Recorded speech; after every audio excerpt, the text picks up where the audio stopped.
Seguimos en el living, recibimos a Gabriel Chirichi, director nacional de Educación. Estaremos hablando obviamente de cómo ha habido la transición y cómo está también en este nuevo cargo de gestión pública. Gracias por acompañarnos, un gusto que estés acá. Bueno, gracias por la invitación. Bienvenido. ¿Cómo afrontás este desafío? Bueno, tú sos docente de historia, te preguntaba antes de estar al aire si vas a seguir dando clase y lo vas a hacer en un lugar puntualmente, pero ¿qué expectativas tenés para tu aporte en la educación en este periodo? Bueno, es un desafío muy lindo. Yo lo tomo como bueno, la oportunidad de tantos años de trabajar en la enseñanza, como docente. La enseñanza es un espacio donde uno aprende mucho, con sus compañeros, con sus estudiantes, con también el diálogo con las familias, con las instituciones. Y bueno, creo que la perspectiva de uno, tanto de dar las clases, analizar cómo funcionan algunas cosas, también compartir con diferentes instancias que han existido en el frente sobre qué cosas se hicieron bien y se hicieron mal, la autocrítica que hizo el propio frente en educación y en otras cosas, ¿no?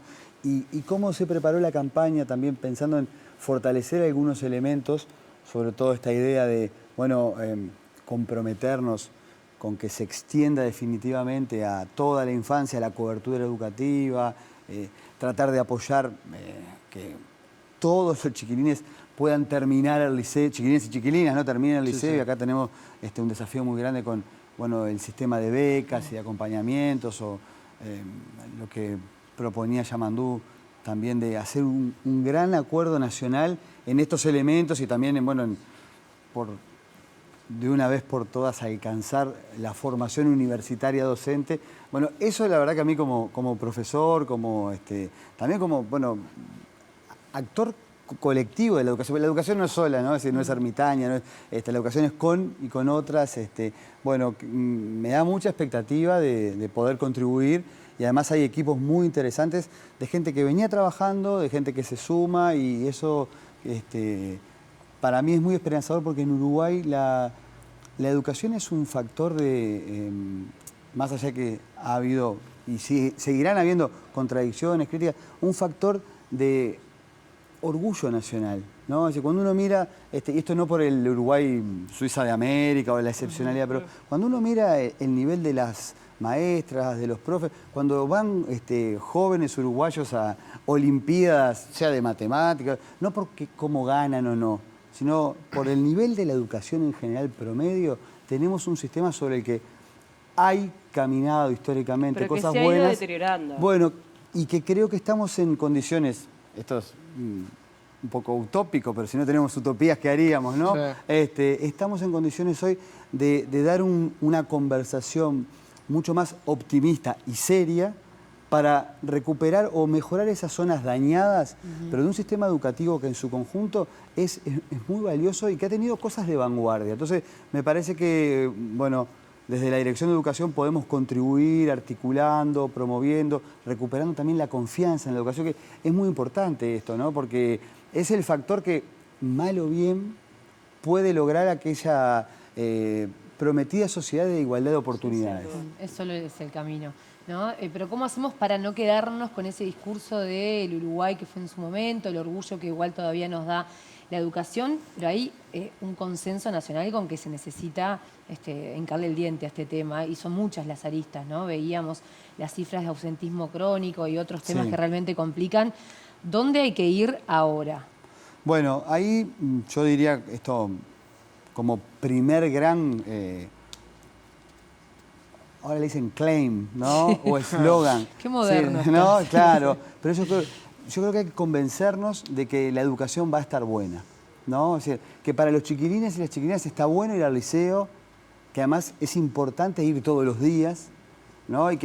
Pero va a estar bueno no porque yo lo digo de buena onda, va a estar bueno porque hay buenas materias, hay profesores que tienen tiempo para acompañarlo, no solo profesores, hay equipos multidisciplinarios que van a estar también atentos a los problemas de salud mental, para que puedan hacer deportes, para que tengan complemento alimentario, para que tengan un apoyo económico para terminar ese liceo, o para, este tema que se ha conversado ahora, para nosotros es muy importante, ¿no?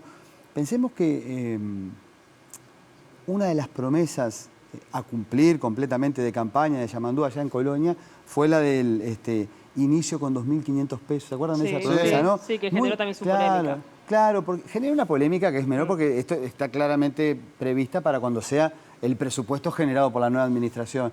Pero, ¿qué supone eso? Que hay de parte del Estado una voluntad de acompañar eso que a muchas familias le cuesta mucho, es el arranque de clases, que los chiquilines puedan tener, ¿no?, una mochila linda, sus cuadernos, sus cosas, los útiles, un plan Ceibal que crezca. Entonces, esa idea de que la educación va a estar buena parte de un compromiso, no solo de un voluntarismo, es decir, va a haber inversión en esto. Y hay también conciencia de que esto es un tema, yo insisto con la idea, de política de Estado, de acuerdo nacional, que no es partidario o que se discutió mucho en campaña, capaz que se acuerdan también, ¿no?, porque fue el tema de la participación de los docentes. Por supuesto, van a participar los docentes, pero también van a participar los actores políticos, la familia. Entonces, eso va a generar una cuestión que para mí es clave y es lograr recuperar la noción de que es importante ir a la educación. Entiendo, pero ¿cómo lo hacemos? Porque hoy hablas con muchos chiquilines que además no son partícipes a veces de esos cambios, ¿no? O sea,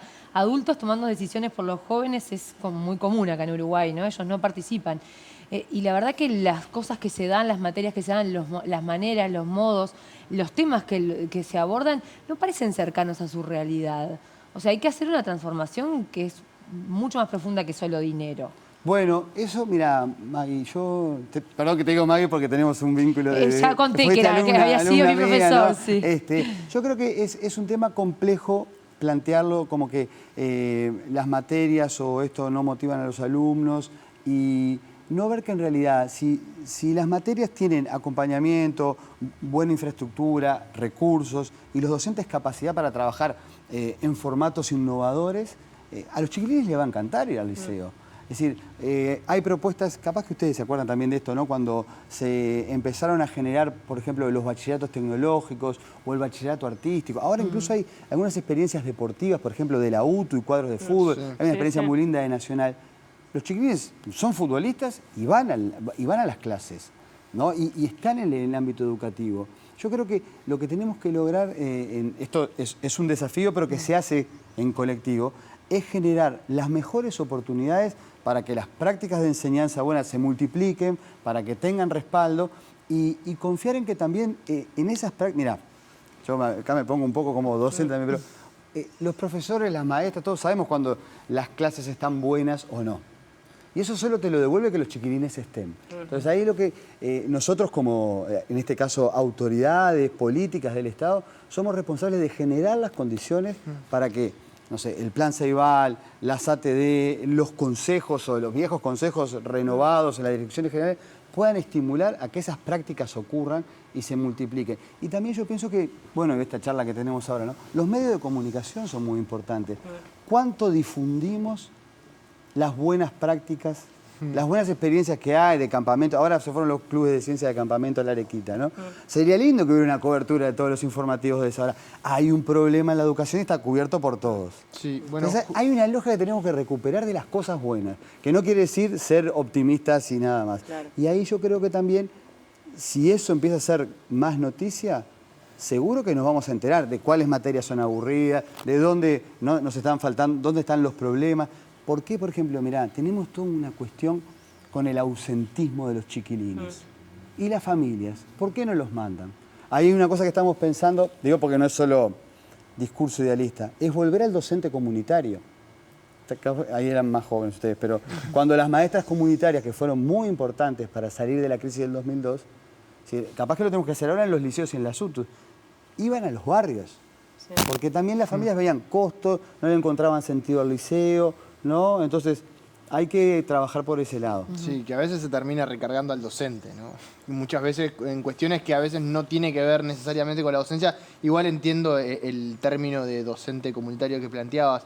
Pero un tema que te quería preguntar, que no sé si tiene que ver intrínsecamente con la dirección de educación, pero sí es algo que comentamos en esta última semana de situaciones de violencia en general que atraviesan todos los temas y en particular a la educación. Hubo uno en el baño de una escuela muy particular en donde 4 alumnos atacan a un niño de 5 años, pero también hechos de violencia que o están dentro o están por fuera rodeando los contextos de de los centros educativos. Ese punto en particular, ¿tienen pensado tratarlo de alguna forma, sobre todo mancomunadamente con otros ministerios, porque el Ministerio del Interior tiene un rol particular allí? Pero ¿cómo se trata el tema de la violencia? El miedo de ir a la escuela, por lo que me puede pasar por fuera, pero también adentro. El otro día los docentes decían, yo en el baño no puedo ver qué es lo que pasa con los niños. Bueno, mira, hay varias cosas, ¿no? Nosotros creo que tenemos que... todos los temas de violencia en la sociedad tenemos que tomarlos con mucha responsabilidad y sin duda que el emergente de una noticia, que además genera toda esa cuestión de saber qué pasó, por qué fue, no debe hacernos olvidar el análisis multicausal de esos fenómenos. O sea, puede ser la violencia en la escuela, la violencia en el fútbol, la violencia en el tránsito. Es decir, tenemos la violencia en la discusión política. Sí, ¿no? ¿Cuánto tenemos que recuperar de los ejemplos a construir colectivamente que marquen que las acciones de violencia son negadoras de la humanidad del otro? ¿No? Ahora, en ese sentido yo lo puedo decir acá, estamos sentados en el living muy cómodos, es cierto, pero después los contextos sociales más marcados por una violencia cotidiana, después repercuten en las escuelas, repercuten en miedo para los profesores, en esto de, ¿se acuerdan hace muy poquito? Un protocolo para las balaceras. Yo no quiero con esto contribuir a la crónica roja. La crónica roja existe, pero ahí la preocupación principal del gobierno es fortalecer con dispositivos interinstitucionales. Yo siempre comento este detalle, la otra vez en la transición me lo decía llamando uno, decir, bueno, tiene que haber más interior y educación, más educación y cultura y salud pública. Si vos tenés esas cosas interactuando, nosotros hace muy poquito, este lunes, participamos en una de las reuniones del Consejo de la Primera Infancia.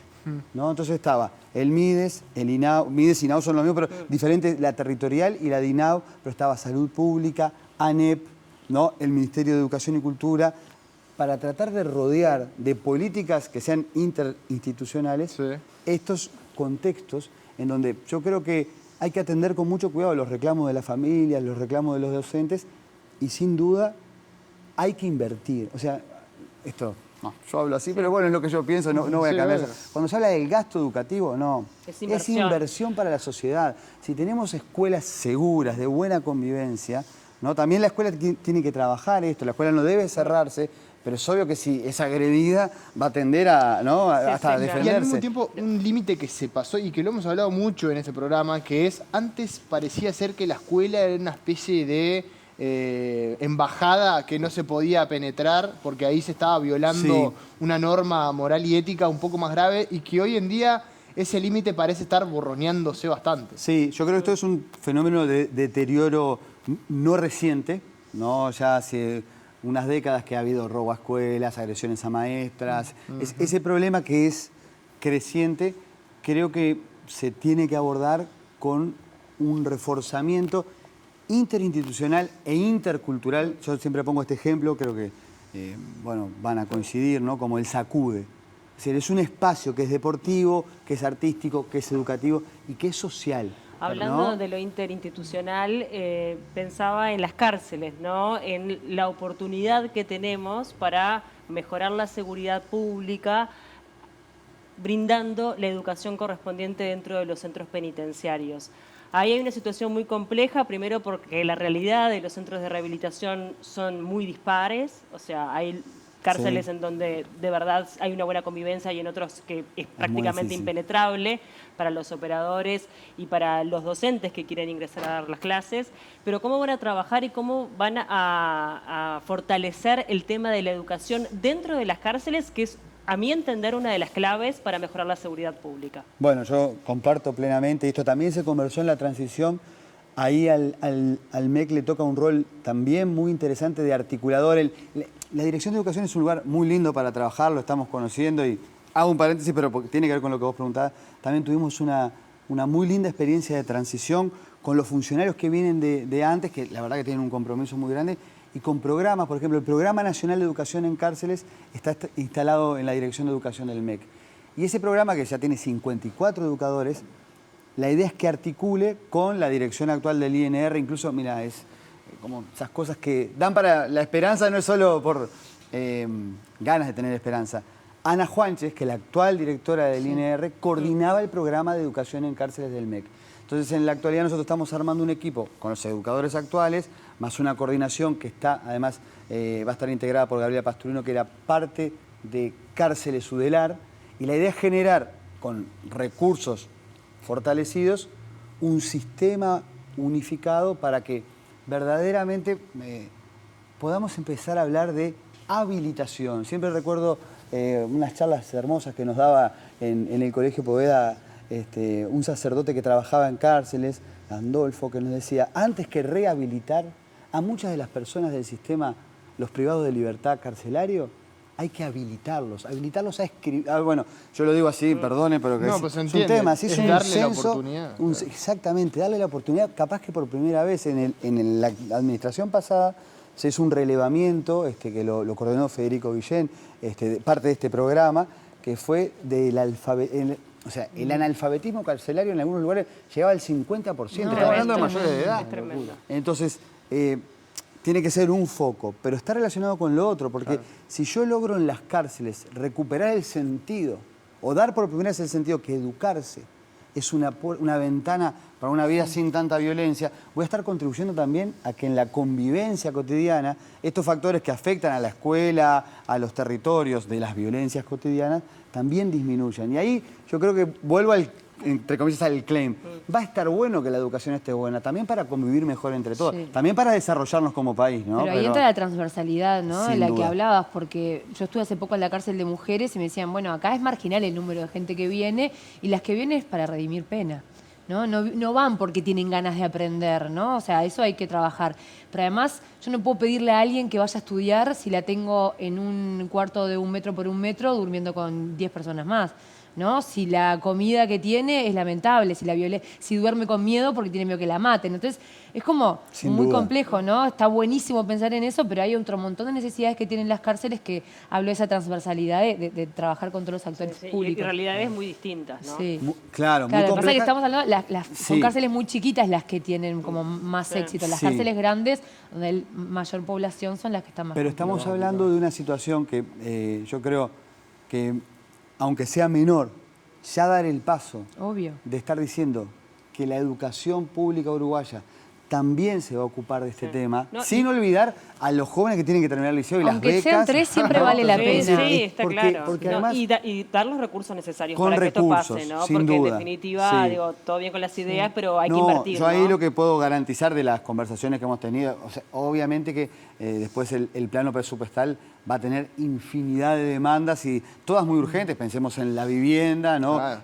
Ni que hablar, la caminería, bueno, un montón de cosas. Pero también hay una sensibilidad muy importante por parte del ministro Carlos Negro sobre este tema y una concepción, yo creo que, porque la transversalidad a veces puede ser discurso, pero cuando vos lo ves en los actores, ¿no? Conversás con otros ministros, bueno, las autoridades que van a asumir en la ANEP, por ejemplo, Pablo Cayeni, han trabajado mucho, han trabajado en cárceles. Entonces, hay como una cuestión de tener presente que esto también es importante y no es aleatorio porque además, y esto lo vemos en las clases cotidianamente, están las familias de los privados de libertad, donde muchas veces también eso afecta a los chiquilines porque o un hermano, que tío, por cada preso hay 4 personas que tienen un impacto, sufren aledañamente. Estamos hablando casi de 100.000 uruguayas y uruguayos está que todo están en ese entorno. en realidad, ¿no? Entonces, invertir ahí con criterios pedagógicos y educativos en un país, bueno, capaz que esto me sale un poco por el veterano profesor de historia, pero pensemos que Varela era contemporáneo a La Torre. ¿Qué quiero decir con esto? En una época en donde Uruguay se estaba consolidando el Estado, ¿se acuerdan del modernización? Sí. También se hizo la reforma escolar. Y en parte se hizo con un criterio de crear ciudadanía. Bueno, ya más de un siglo después, tenemos que darle la ciudadanía a estas personas que también son nuestros compatriotas y por diferentes razones de la cultura del narcotráfico, de la violencia, del hiperconsumo, de la exaltación de la violencia también en la comunicación pública. Porque yo siempre pienso lo mismo, ¿no? Vivimos en una sociedad que una vez hizo un hito casi que artístico, el patrón del mal. Yo también di talleres en cárceles y los presos te decían, un héroe Pablo Escobar. ¿Por qué decían eso? Porque también eran las referencias que había. Creo que, no te van a decir un héroe Varela, ¿no? Pero quizá sí que ellos, porque también es cierto, los talleres en las cárceles generan esperanza, aunque sea la de redimir pena. Es una ventana Es a un alguien- poco de libertad. alguien que te mire, Exacto. ¿no? Y que crea en vos. Que te atienda. Entonces, y eso creo que también tiene que ver con la convivencia, ¿no? Y un poco volviendo a la primera pregunta, ¿no? Cómo vivir esta transición, esta nueva etapa. Yo creo que la esperanza también está en reposicionar a la educación como un bien común colectivo que en Uruguay nos puede, con limitaciones, pero pensar en una sociedad mejor. A mí a veces me da la sensación, y vos me corregirás, capaz que es porque hace mucho tiempo que no estoy involucrada con Sí. el terreno educativo, pero pienso en la educación y pienso en heterogeneidad, ¿no? Perdón, en homogeneidad, o sea, todo el mundo medio igual. Sí. Como que falta el ejercicio o el músculo de pensar en el alumno como una individualidad, ni hablemos del tema de inclusión educativa de las personas con discapacidad.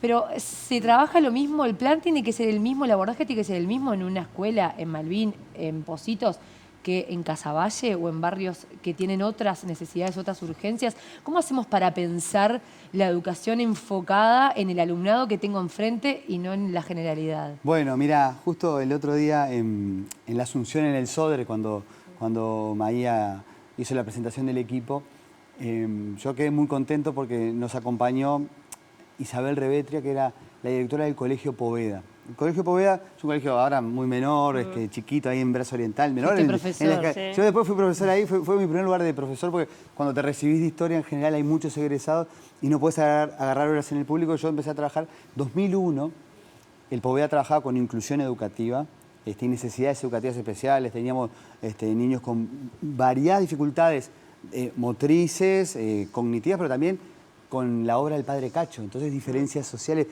una experiencia fascinante. Y ¿sabes qué, Maggie? El programa era el mismo.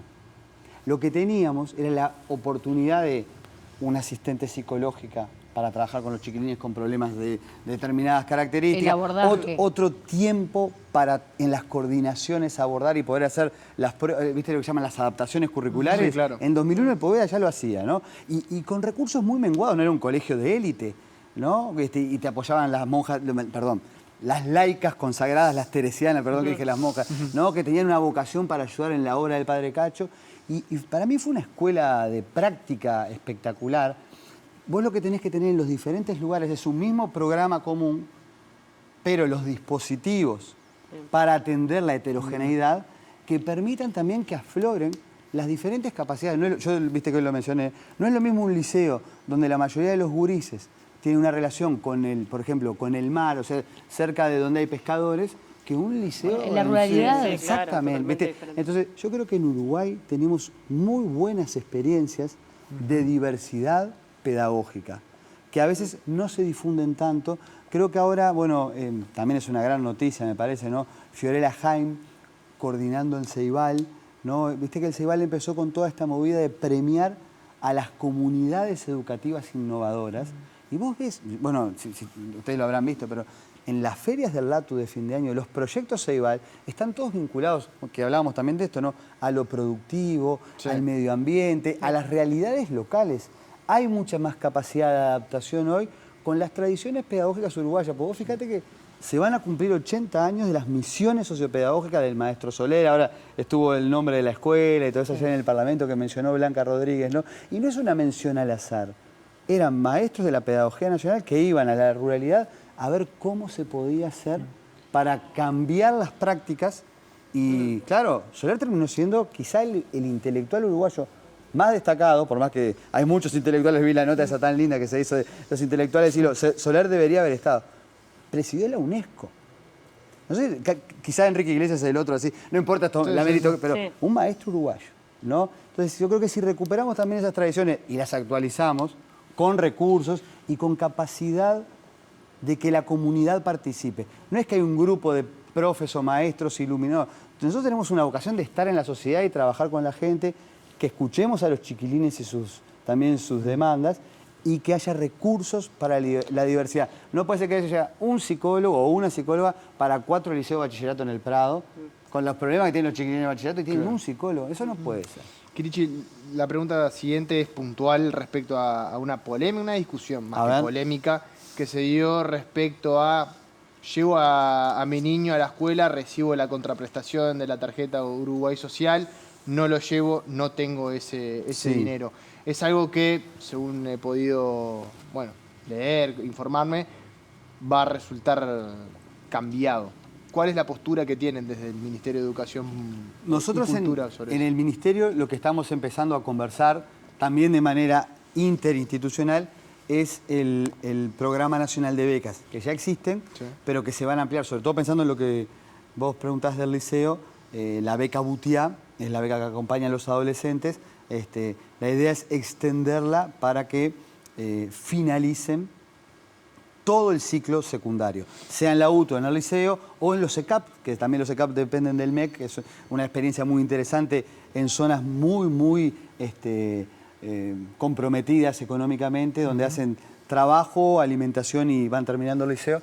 Bueno, esas becas se van a multiplicar por 5. Actualmente hay unos 10.000 beneficiarios de la beca y la proyección es aumentarla a 70.000, ¿no?